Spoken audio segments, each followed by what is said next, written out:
দেশের গভীর ও অগভীর সমুদ্র এলাকায় তেল ও গ্যাস অনুসন্ধানে ২৬টি ব্লকের জন্য আন্তর্জাতিক দরপত্র আহ্বান করা হয়েছে বলে জানিয়েছেন বিদ্যুৎ, জ্বালানি ও খনিজ সম্পদ মন্ত্রী ইকবাল হাসান মাহমুদ টুকু।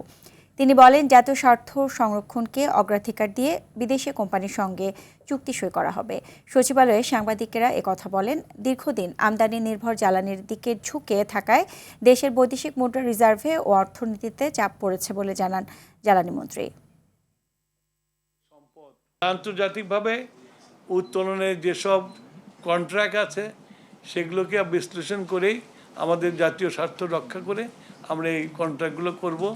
আশা করি ইনশাল্লাহ আমরা কামিয়াব হব।